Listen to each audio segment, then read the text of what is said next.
Tehran has been rocked in recent days by its biggest protest since 2022. The protest started with an economic crisis and now moved into opposition to the regime, and have moved from Tehran into dozens of cities across the country.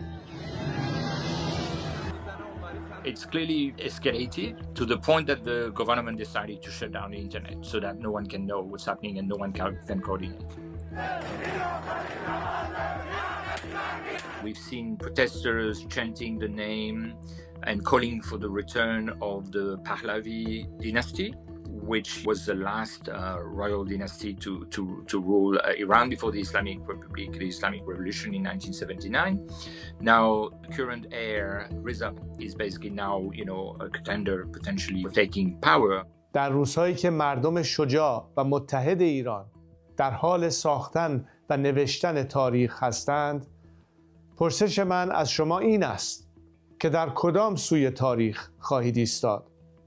در کنار جنایتکاران یا در کنار مردم؟ When you speak to even Iranian officials in Tehran, what is striking is they really see him as a solution. The question is, so is it because he's the absolute opposite, or do they see him as a viable alternative? That's a question mark.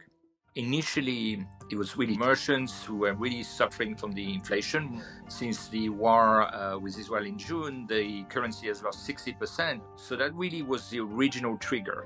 The way the government generally responds, on one hand, saying, please bear with us and we're going to take some measures. And that's where they send typically, security forces. There has been dozens of deaths and there's been more than 2,000 arrests. If they start killing people like they have in the past, I think they're going to get hit very hard by the United States. Donald Trump has basically been saying repeatedly that he's ready, wheeling the starting blocks to come after the regime in support of the protesters in Iran if there are more people being killed.